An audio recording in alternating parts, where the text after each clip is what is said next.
menyesuaikan kewarganegaraan. Pertama-tama, tema yang akan kita bahas di video kali ini adalah individu dan masyarakat. Setiap orang dilahirkan sebagai makhluk individu. Individu merupakan suatu sebutan yang dipakai untuk menyebut suatu kesatuan yang paling kecil dan terbatas. Untuk menyebut individu sering digunakan sebutan seorang atau manusia perorangan. Sebagai individu, manusia merupakan suatu sistem yang terdiri atas subsistem jasmani, dan subsistem rohani.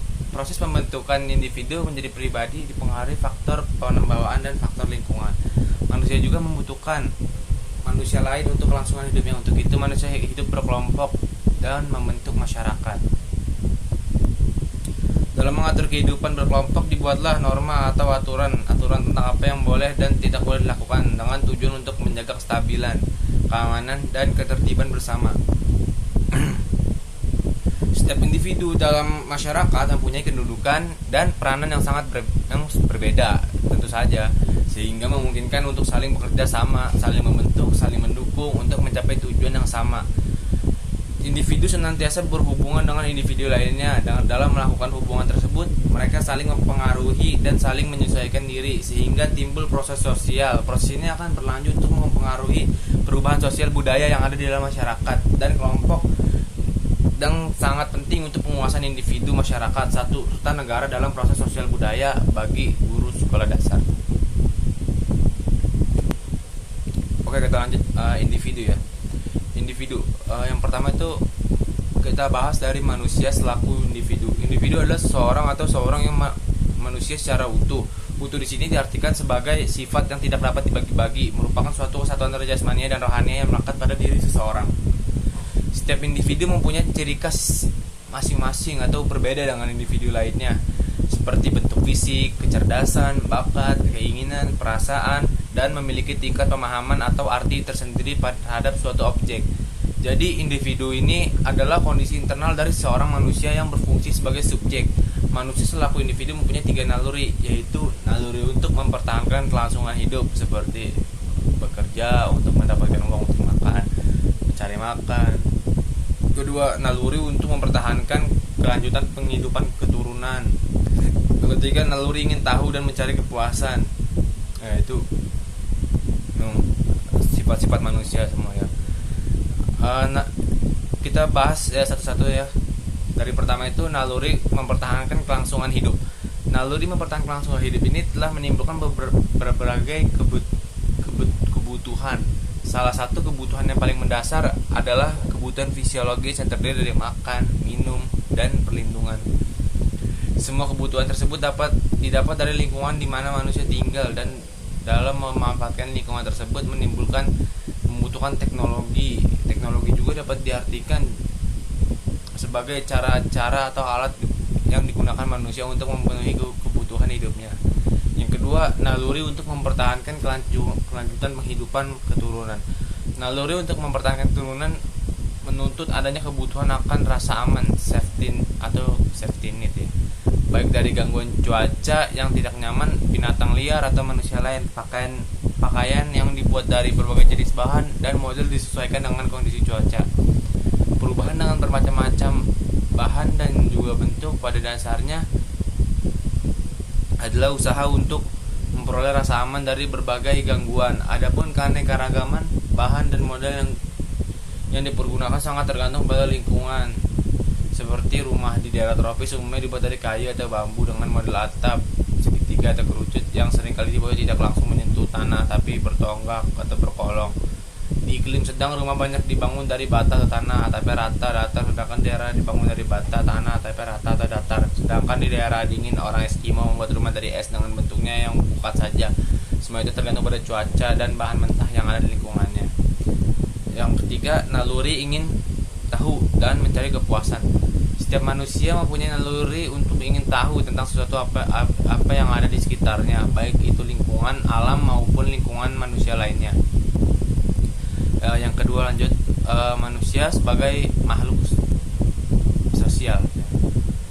Manusia adalah makhluk yang tidak dapat dengan segera menyesuaikan diri dengan lingkungannya.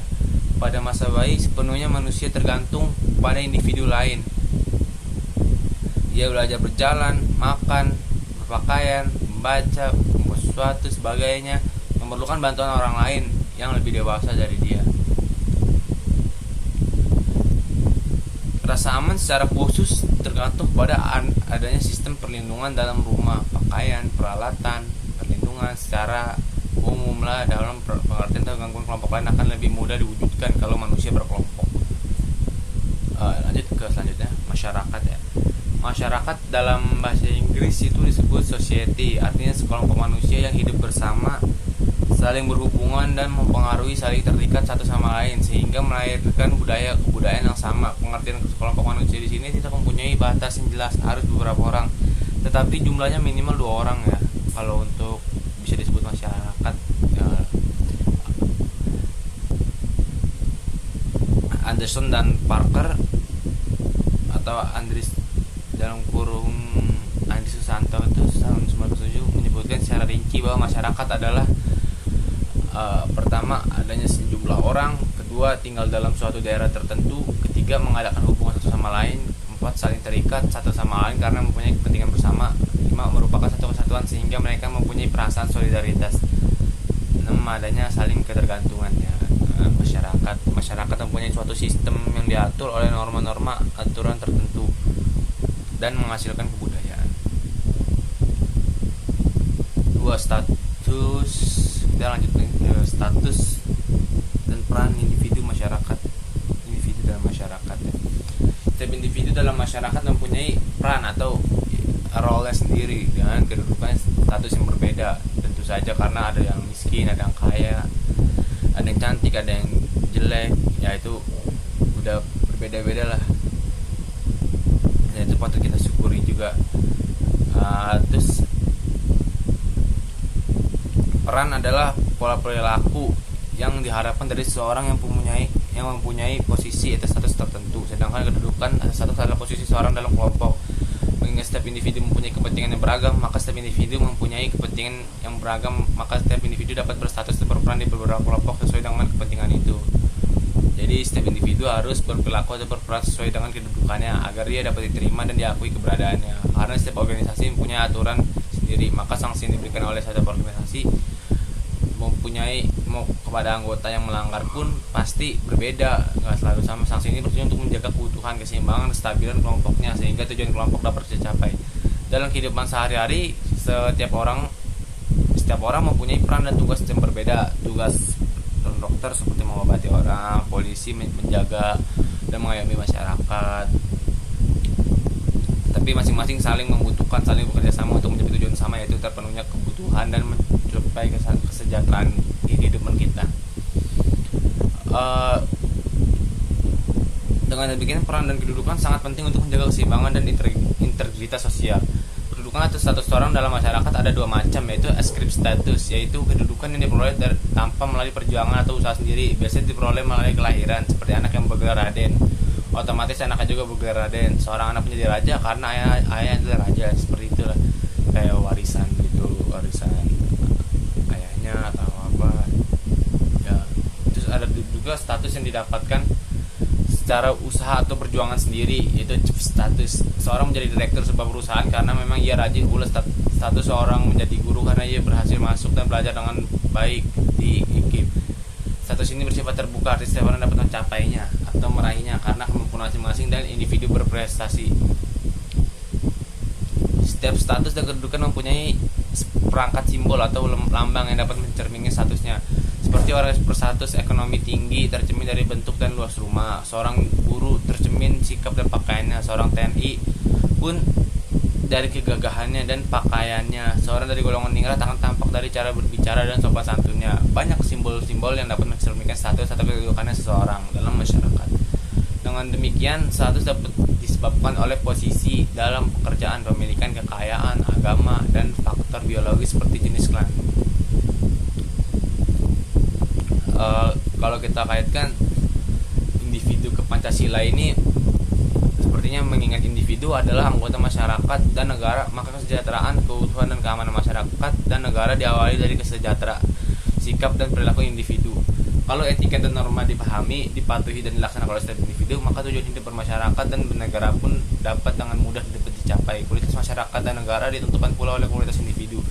Semakin bagus kualitas masyarakat dan negara ditentukannya,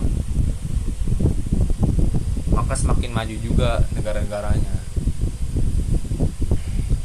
Kualitas masyarakat dan negara ditentukan juga oleh kualitas individu. Semakin baik kualitas individu kita, maka semakin baik pula kualitas masyarakat dan negara. Setiap individu itu mempunyai kelebihan dan keterbatasan, mempunyai harapan dan keadaan yang berbeda. Namun yang pasti kesejahteraan adalah tujuan setiap individu.